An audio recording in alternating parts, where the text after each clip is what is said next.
Hey there, before we start today, I wanted to remind you that it is Live to Lead season.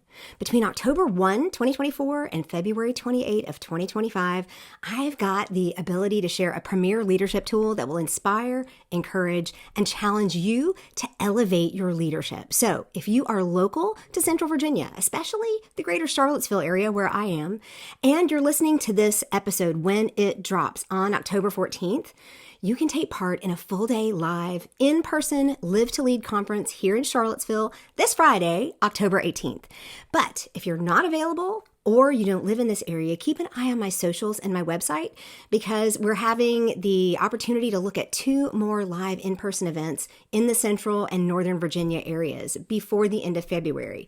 If that happens, I'll pop them in the show notes so that if you're listening to this later, you can grab that information there. Now, if you're not local or you will, again, not be able to attend in person, you can still get access to this amazing content through an on-demand virtual ticket called LeaderPass.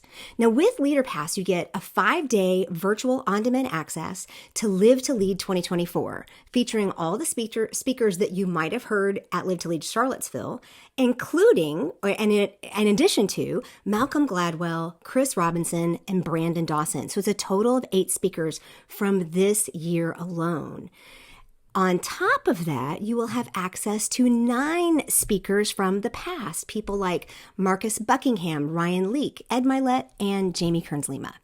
What's really cool is that LeaderPass is ready for you right now. As of October 4th, it is live, and I've included that link in the show notes as well. Because if you're ready to be inspired and elevate your leadership, this is such an amazing value. Please click that link and get yourself some good stuff.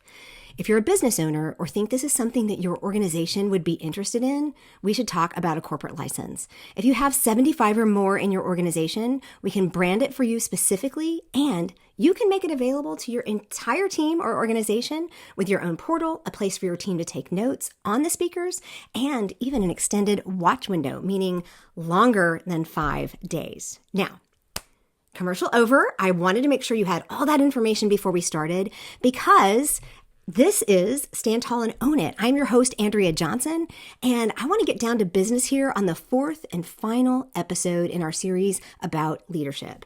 In this 4-part series that I'm calling the 4 R's of leadership, we're breaking it down into measurable and actionable bites. The first one was on your role, understanding your role as a leader. The second was on your responsibility, understanding that communication, as far as I am concerned, is the number 1 responsibility of a leader. The last episode, we looked at the results of being a good leader, which means you set your team up for success. And today, we're looking at why are you doing this all? What are you building? What are you leaving behind? What kind of legacy are you leaving? And we're calling this the reason why you actually learn all of this leadership stuff and why you actually take the time to be a good leader and why you even should care about being a good leader. Now, if you've been following along in this series, you know that I'm pulling these big principles from John C. Maxwell's book, Developing the Leader Within You 2.0 workbook, which I walk 100% of my executive leadership coaching clients through. Yep, this is also in the show notes, and at the time of this recording, it was still on 50% off on the Amazon site, so it was like $11. And so this is something that you could walk through on your own, or let me know. We can walk through it together and really help you apply the lessons that are learned. So today, we're going to look at the reason we pursue leadership, and this is the legacy that you leave behind. Now, if we're not careful, the idea of leaving a legacy can sound a little self-serving, especially to my Gen X ears. But as a refresher, the definition of leadership is influence, plain and simple. James George said, leadership is the ability to obtain followers. And just like influencing others is something that we do, whether we mean to or not, everybody influences somebody, even if it's your coworkers or your children. We don't always know who or how much we influence. The best investment in tomorrow is to intentionally develop your influence today. But if you want to leave this world a better place than you found it, which is the way my dad always taught me, it's like, whatever you do, if you live in an apartment, if you're in a job, always leave it better than you found it. Make sure that when you leave, things are cleaner, more streamlined. Everybody's got a better atmosphere. Just make sure you make a difference. It's time to be intentional about becoming an impactful leader so that no matter what you do, you leave whatever you're doing better off than when it started with you. If you want to grow in your career, expand your business, work with youth or specialty groups, it's time to be intentional about becoming that impactful leader. And just like influence, legacy is something we all leave behind. It is something we're going to leave a legacy, whether we mean to or not. But also just like influence, you may not always know what that legacy that you're leaving behind looks like.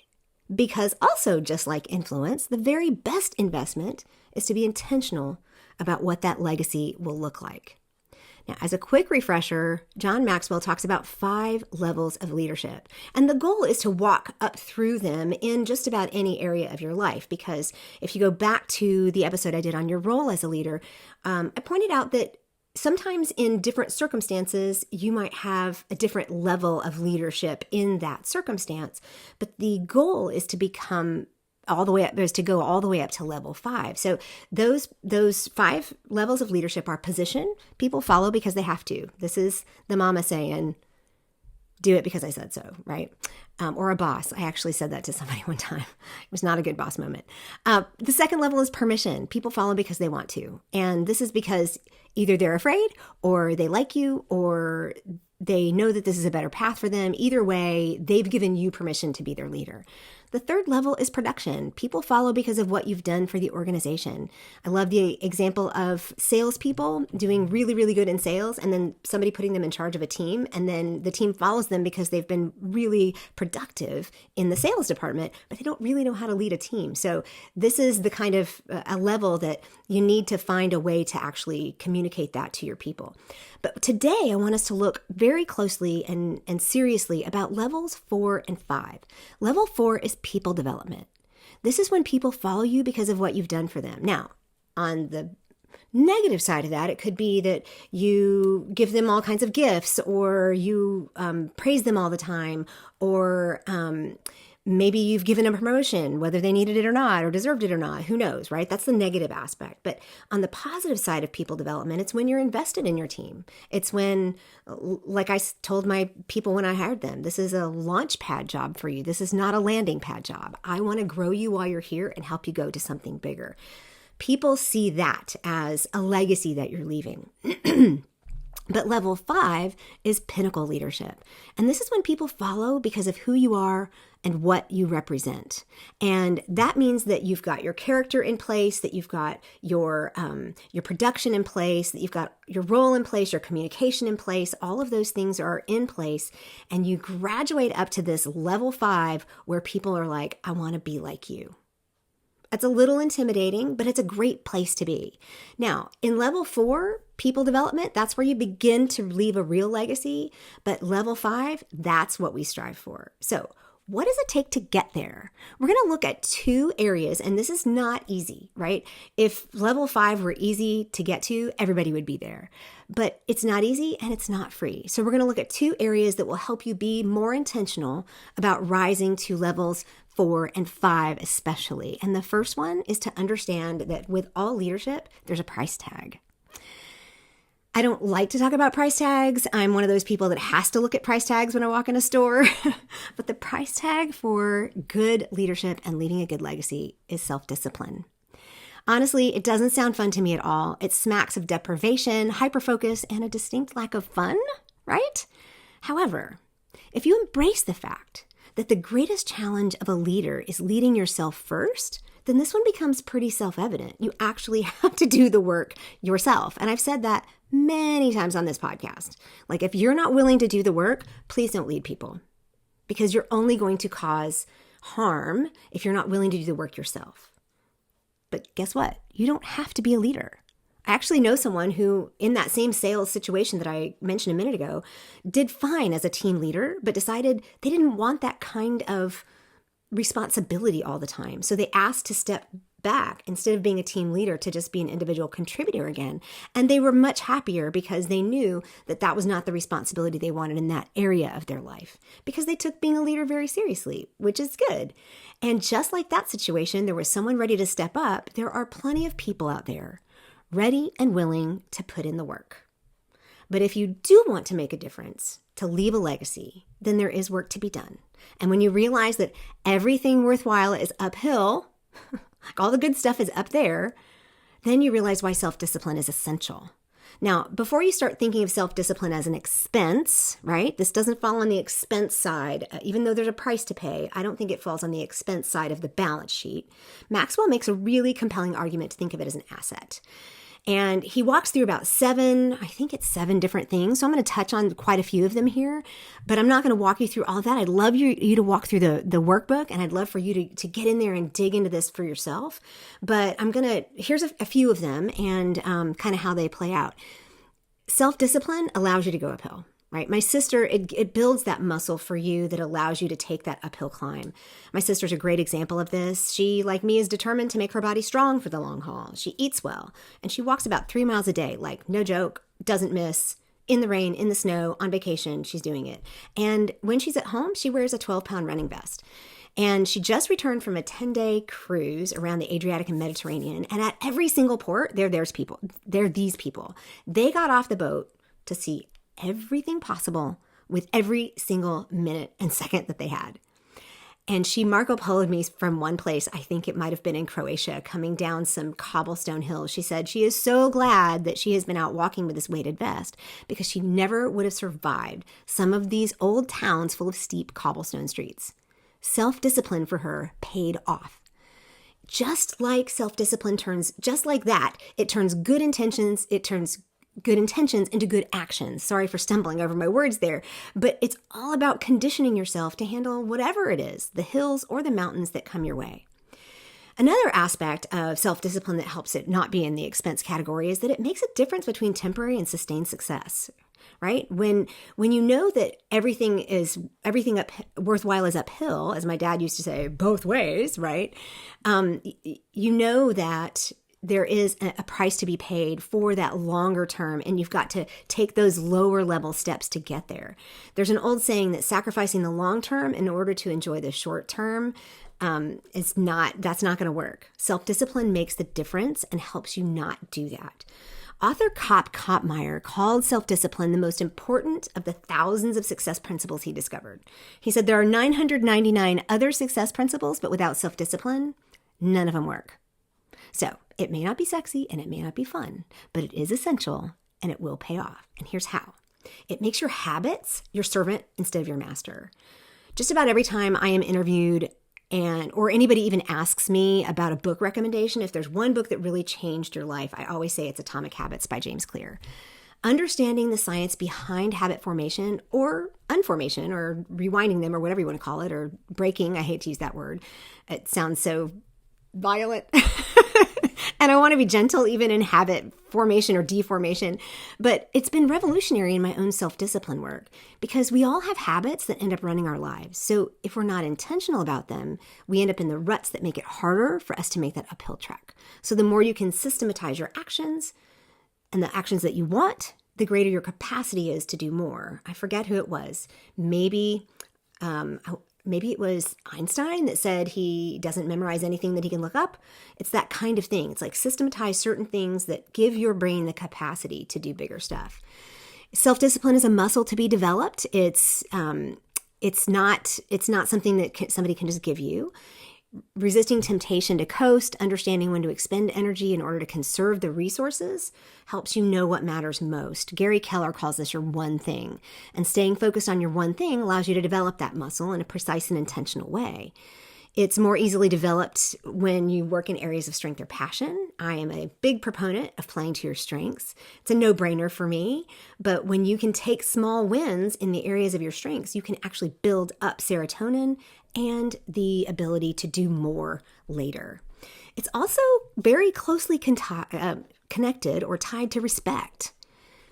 Few things build self-respect like self-discipline.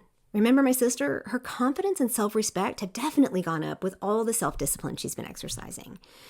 And Maxwell makes this point. He says, respect is the fruit of discipline for yourself and for others. Respect is earned on difficult ground, and that ground is covered by self-discipline.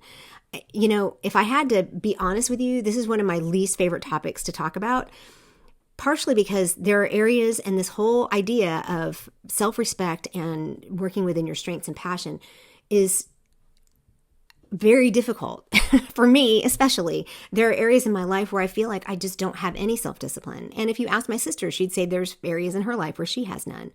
But the areas where I do are the areas that help me learn how to do better in the areas where I struggle. So self-discipline also makes consistency possible. Most things are accomplishable if you don't give up. Even this podcast, I think this is episode 192. And when I tell people that, they're like, what? Because most podcasts, even though there are 4 million or something, maybe a bigger number out there, I haven't looked at the stats lately, most podcasts don't make it past 8 episodes. And of course, I wouldn't have been able to do this without my best friend and podcaster, Kim Pate, or podcast producer, Kim Pate. But at the same time, every single time I do it, I build the muscle. And it's been a key to building my confidence, my message, my audience, and yes, my self-respect. So when you're consistent in the small things, the big things kind of take care of themselves. I was listening to Alex Hormozy this weekend, and he made the point that most of us think that when we decide on a goal, the next step is to just do it, right? We just automatically move from step 1 to step 100. But the reality is there are 100 mini goals inside that one big goal. And if we're not willing to consistently break it down and do all the small things, we're never going to reach that big goal. He mentioned in this, he was being interviewed by Chris Williamson for, I think it's called Modern Day Wisdom or something. It's like it's one of the top 5 podcasts. But he said he's got a goal that he's hoping will be realized in 2025 that he's been working on for 13 years.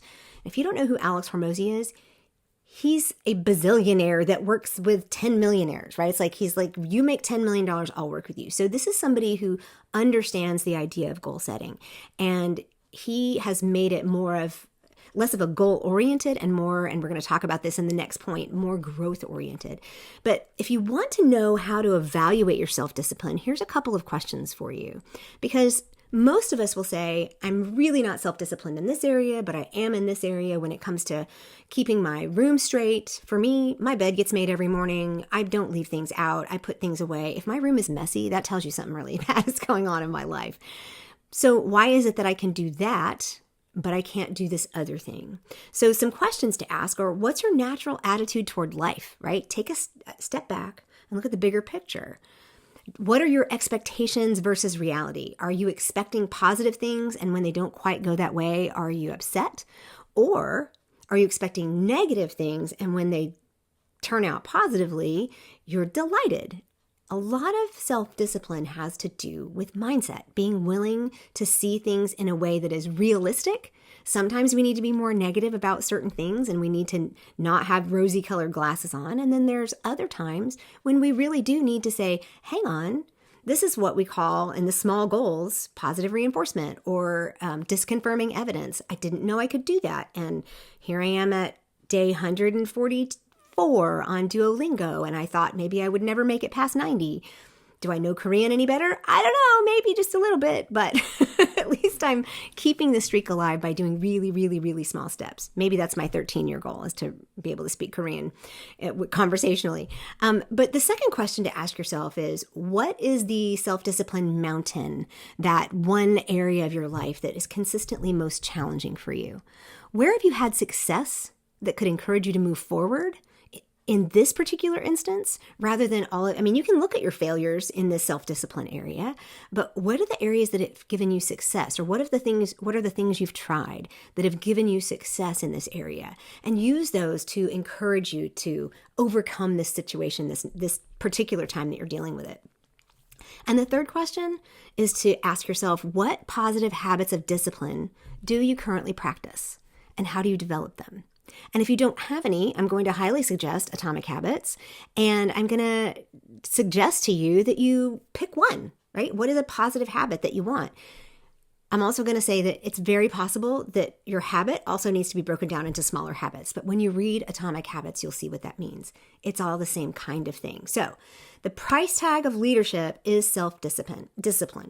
It's how you get into leadership. It's how you make sure that you are building your character and communicating appropriately and doing all those things that are the role and the responsibility and building your team up for success.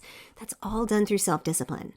But if you want to expand your leadership, the expansion of leadership is 100% personal growth. And this goes back to the baseline of everything that I ever started, that I started learning, not just with Maxwell, but back when I was 21 in the hospital for bulimia and depression. And somebody said to me, Andrew, you could make choices of your own, right? It's like, it doesn't have to be the way it's always been. You get to grow, and growth actually matters.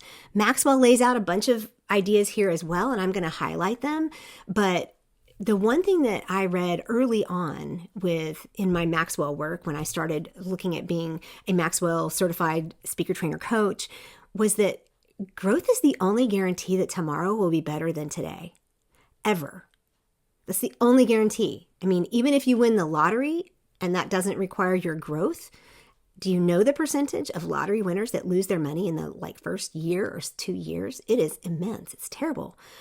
But this one speaks very highly and very intensely to the intentional optimism tenet of optimistic hope. It says, I see the future and the possibilities, and I look for different perspectives, and I share them with other people. Growth is a guarantee, not just for me, but for you. The more I share with you, there's a more guarantee that you will have hope. Maxwell points out that growth is the seed of hope. And I'm like, okay, yeah, because as soon as I was sitting in church Sunday, and we have a lot of farmers in our church, and they said that one of the things that they love to do is when they've planted the corn, it's her and her husband, and they've been doing this for many years. And when they've planted the corn, they like to go out and watch for the first little sprout to pop up through the ground. And she said, after all these years, it's still so exciting to watch it. Growth is the seed of hope. As soon as you see a little growth, you're like, okay, the corn crop's going to come in, right? But it also is a habit. If you build it as a habit, it strengthens your hope. The more you do it, every year that they would plant those seeds and see the little sprout pop up through the dirt, it strengthens their hope. But growth sustained over time realizes hope. This is Hermosi saying, you need to do all 100 steps to get to that goal. It's a realization of your hope. But it also means that you have to change. There is no growth without change. And this is one of the things that is the hardest for people to grasp when they first start a personal growth journey. Let's call it that. Because I don't want to say plan or path, or it's a journey, right? But here's the deal. If we don't change, we don't grow. When you think about that little corn sprout that came up, it doesn't look the same in 4 weeks that it did today. It's 1 little, 2 little leaves, and then it's all of a sudden it's a stalk, and then it's got different leaves. But the intentional optimism tenet of intentional growth speaks to this one. It says, I'm always learning, and I never want to stop. I'm embracing new life situations and promoting growth in others, organizations, or institutions by fostering curiosity and new ideas. And I talk about curiosity all the time, right? But it also, you know what else growth does? It separates those who succeed from those who do not. There is no more average, my friend. Average is not good enough. There's some quotes out there about average being like failure's response to the world or something. It's like, oh yeah, I'm just average. It doesn't bother me to be average. Average isn't good enough. Average isn't even a leader or in the middle of a team. Average is like all the best and all the worst put together. But if you choose to be growth conscious instead of goal conscious, one focuses on the destination and the other one focuses on the journey. And being willing to focus on the journey means that you're more likely to succeed than those who only focus on the destination. Because what happens? You know this. You've accomplished a goal, at least one. What happens when you get there? You're always looking for the next one. And if that's what you need to do in order to have those 100 goals in between your big goal, that's fine, as long as you're focused on the growth rather than just the destination. Now, the other thing that I have to say every single time is that you cannot just expect to grow.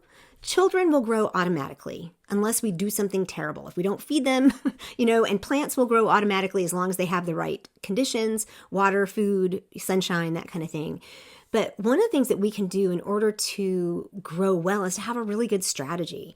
And that's to systematize it. Systematize what works for you. That might include habits. That might include knowing what kind of education you need. It might include the kind of people you associate with. But here are some questions to start with when you're looking at how to develop your own growth strategy.